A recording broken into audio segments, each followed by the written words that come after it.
All right, so what if Dhaka falls? So what if the whole of East Pakistan falls? So what if the whole of West Pakistan falls? So what if we are obliterated? I find it disgraceful to my person and to my country to remain here a moment longer than necessary. Impose any decision. Have a treaty worse than the Treaty of Versailles. Legalize aggression, legalize occupation. I will not be a party to it. We will fight. We'll go back and fight. My country hearkens for me. Why should I waste my time here in the Security Council? I'm going. یہ ذوالفقار علی بھٹو کی United nations کی speech ہے جو آج بھی social media پہ گردش کرتی ہے اور لوگ اسے بہت سراہتے بھی ہیں۔ اکثر لوگ اس سپیچ کو دیکھ کر بھٹو صاحب کی بہادری کی مثالیں بھی دیتے ہیں، لیکن کیا ایسا کرنا واقعی بہادری تھی؟ ایسا کیا ہوا تھا اس اجلاس میں کہ بھٹو کو اس ڈرامائی انداز میں کاغذ پھاڑ کر واک آؤٹ کرنا پڑا تھا؟ ان کاغذوں میں ایسا کیا تھا اور کیا یہ کرنا پاکستان کے مفاد میں تھا؟ یہ جاننے کے لیے اس اجلاس کا پس منظر یعنی کہ بیک گراؤنڈ سمجھ لیتے ہیں۔ اس اجلاس کے پس منظر میں سکوت ڈھاکہ یعنی بنگلہ دیش کا ہم سے الگ ہونا اور 1971 کی پاکستان انڈیا کی جنگ ہے۔ دسمبر 1970 میں پاکستان کی تاریخ کے سب سے پہلے جنرل الیکشنز ہوئے جن میں شیخ مجیب الرحمان کی عوامی لیگ 167 یعنی 167 اور پاکستان پیپلز پارٹی ذوالفقار علی بھٹو کی جماعت صرف 86 سیٹس پر کامیاب ہو سکی یعنی 86 سیٹس پر کامیاب ہو سکی۔ یاد رہے کہ اس وقت آج کا بنگلہ دیش مشرقی پاکستان کہلاتا تھا اور آج کے پاکستان کا حصہ تھا۔ شیخ مجیب الرحمان واضح برتری کے ساتھ یہ الیکشن جیت گئے۔ اصولی طور پر بنتا تو یہ تھا کہ جیتنے والی پارٹی کو یعنی شیخ مجیب الرحمان کی عوامی لیگ کو حکومت سونپی جاتی، لیکن پاکستان کی عسکری اور سیاسی قیادت یعنی کہ جنرل یحییٰ خان اور ذوالفقار علی بھٹو نے یہ کرنے سے انکار کر دیا۔ بھٹو صاحب نے عوام کا مینڈیٹ قبول کرنے سے انکار کیا اور پارلیمنٹ کا بائیکاٹ کرنے کا اعلان کر دیا۔ اپنی سپیچز میں وہ یہاں تک کہتے رہے کہ جو ڈھاکہ گیا میں اس کی ٹانگیں توڑ دوں گا۔ یہ اس لیے کیونکہ اس وقت کی اسمبلی جو الیکشن کے بعد بنی تھی اس کا سیشن ڈھاکہ میں ہونا تھا۔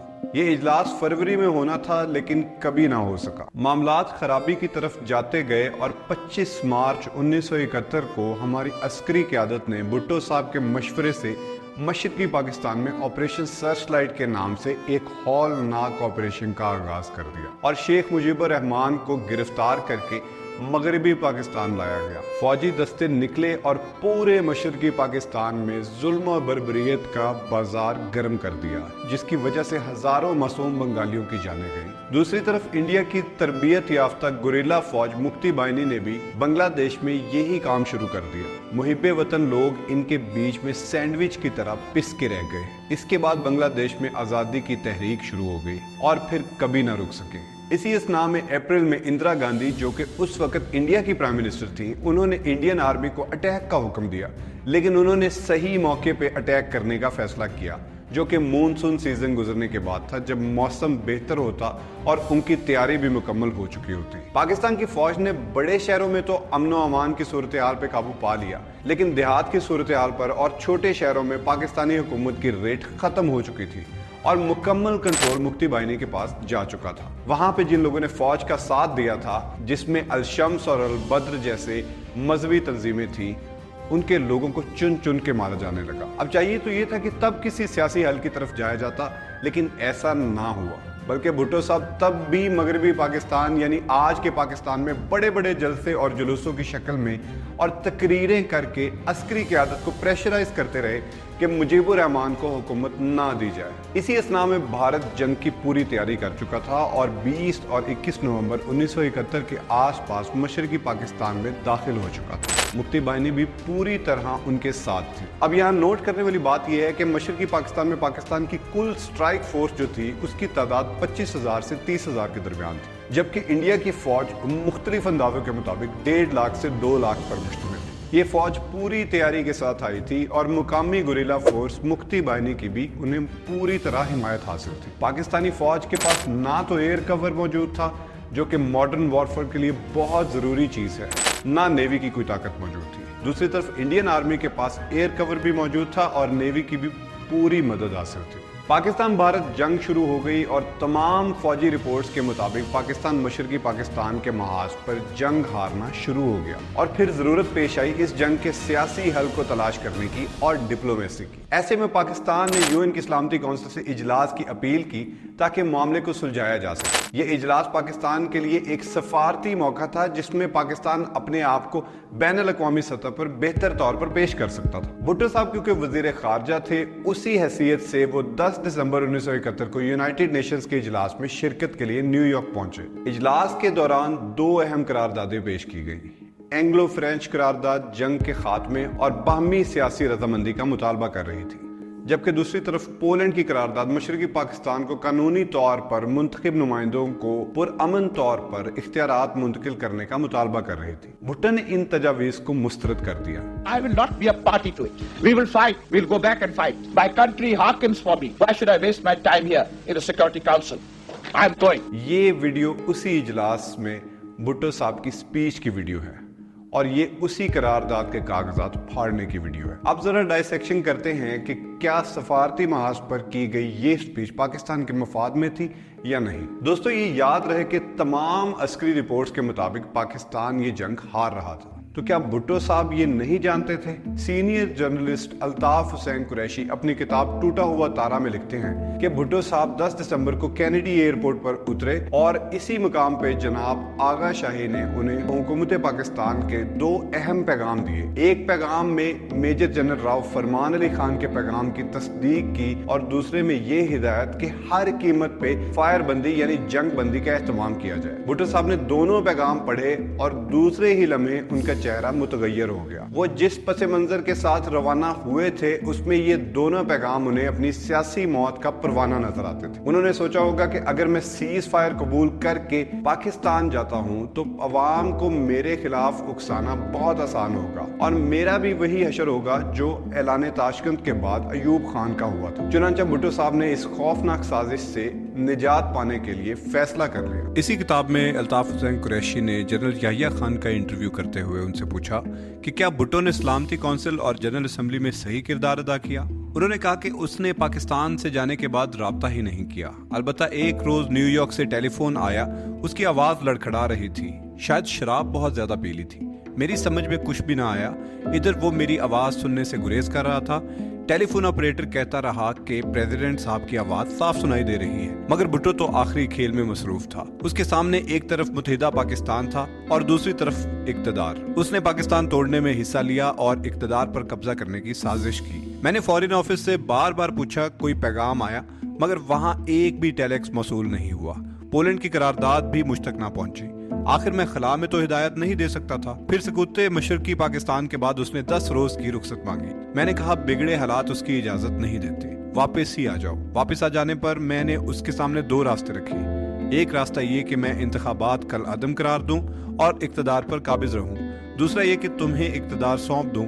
उसकी हवस अब पूरी हो चुकी थी और उसने दूसरा रास्ता पसंद किया। मैंने इक्तदार दे दिया। वो आखिर में कहने लगा कि आप मेरी हुकूमत के साथ रहें। मैंने जवाब दिया अब ये मुमकिन ही नहीं। पाकिस्तान टूटने पर मिस्टर भुट्टो को इक्तदार मिला। कहा जा सकता है कि जनरल याहिया तो उनके मुखालिफ थे और उनसे ऐसी बात की तवक्को की जा सकती थी, लेकिन सेशन से पहले हेनरी किसिंजर ने भुट्टो को एक नसीहत की थी जो आने वाले वाकयात को देखकर दूर अंदेशी पर मबनी मालूम होती है। किसिंजर ने कहा पाकिस्तान को मॉक टफ रेटरिक यानी सख्त बयानबाजी से नहीं बचाया जा सकता। अगले 48 घंटे फैसला कुन होंगे। हम इन्हें तारीख की किताबों के लिए पोस्टरिंग के लिए जाया नहीं कर सकते। और ऐसा ही हुआ। इस स्पीच को अभी 24 घंटे ही गुजरे थे कि पाकिस्तान को एक तारीखी शिकस्त का सामना करना पड़ा और पाकिस्तानी फौज ने मशरकी पाकिस्तान में हथियार डाल दिए।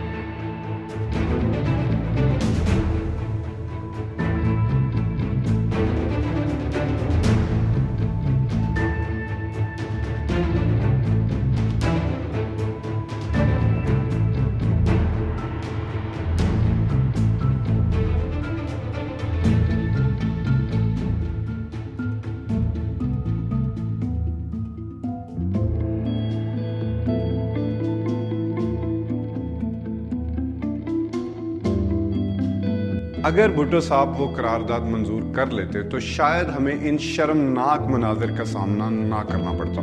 जिस वक्त सलामती कौंसिल का इजलास हुआ, बांग्लादेश का बनना नागुज़ीर था, मगर आखिरी चंद दिनों में होने वाले वाक़यात और कत्लो गारत और फिर भारतीय फौज के सामने हथियार डालना, ये दो ऐसे वाक़यात थे जिन्होंने पाकिस्तान को बैनुल-अक़वामी और सिफारती सतह पर बदनाम कर दिया। ये सवाल किया जाता है कि क्या इस रवैये के पीछे जुल्फ़िकार अली भुट्टो के अपने सियासी मुफादात थे? क्या वो एक जज्बाती बयानिया बनाना चाहते थे जो मगरबी पाकिस्तान में उनके सियासी असर और रसूख को बरकरार रखने में मददगार साबित हो? याद रखा जाए कि भुट्टो साहब जानते थे कि सकूत ढाका नागुज़ीर हो चुका है और ये भी जानते थे कि अगर पोलिश करारदाद मंजूर कर ली गई तो बांग्लादेश से भारतीय और पाकिस्तानी अफवाज के पुरअमन इनखला के बाद मशरकी पाकिस्तान में होने वाले वाक़यात के मोरद इल्जाम उन्हें ठहराया जाएगा। अगर ऐसा ही है तो फिर आज भी कई लोग भुट्टो की ये फुटेज देखकर मरूब क्यों नजर आते हैं? अगर एक सिफारतकार को इस तरह के जारहाना रवैये ज़ेब नहीं देता तो अक्सर लोग ये कहते नजर क्यों आते हैं कि काश पाकिस्तान में आज कोई ऐसा लीडर होता जो ऐसे ही पाकिस्तान की नुमाइंदगी कर सकता है। इसकी वजह यह है कि हम जज्बाती कौम हैं और जज्बाती चीजों को, नारों को ज्यादा पसंद करते हैं और तरजीह देते हैं। बिजली देना चाहता है हम पाकिस्तान, कोई पाकिस्तान अजीम बनेगा, अजीम बनेगा।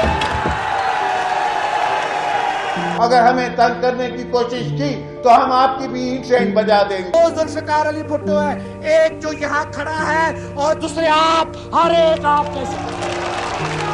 तो खिदमत करोगे, मेहनत करोगे, लड़ोगे, पढ़ोगे, जिहाद जदोजहद करोगे, ईमान से करोगे, खुदा की कसम करोगे। ना मंजूर, ना मंजूर, जन्नत में जाए सुअर के बच्चे जन्नत। इनको उधर पहुंचाना है जिधर इनको बहुत देर से पहुंचना चाहिए था, पाकिस्तान के जेलों के अंदर। सब थोड़ा इस्लामिक टच भी दे दें, हज़रत सल्लम के भी निसाब दें। और हम उस लीडर को पसंद करते हैं जो जज्बाती गुफ्तगू करे, जज्बाती नारे लगाए और हमारे जज्बात को उभारे। रैशनल गुफ्तगू करने वाली, जिसके पीछे मुस्बत सोच कार फरमा हो, उन शख्सियात को हम कभी भी पसंद नहीं करते। हमारी हिस्ट्री ज्यादातर झूठ और जज्बात पर मबनी है। दूसरी वजह है कि पाकिस्तान में सियासत और सिफारतकारी को कभी फरोग नहीं मिल पाया, जिसकी वजह से बेशतर लोग तारीख, अफाम तफहीम और मुज़ाकरात की सियासत से बेबहरा है। इस करारदाद को मंजूर करके शायद भुट्टो साहब की सियासी मौत हो जाती, लेकिन पाकिस्तान को उस जिल्लत और रुसवाई से बच जाता जो पाकिस्तान को उठानी पड़ी। अगर भुट्टो साहब ने पोलिश करारदाद को कबूल किया होता तो शायद ये बहुत सी जानों को बचा सकता था और पाकिस्तानी फौज की हकीकी तौर पर एक जिल्लत अमेज और बड़ी शिकस्त से बचाया जा सकता था। ये फैसला तारीख को मुख्तलिफ सिमत में मोड़ सकता था, जहां जंग के बजाय सफारती हल तलाश किया जा सकता था। ये इक़दाम पाकिस्तान को सफारती तौर पर मजबूत कर सकता था और आइंदा बैनुल-अक़वामी सतह पर पाकिस्तान की इज्जत बढ़ाने का भी सबब बन सकता था।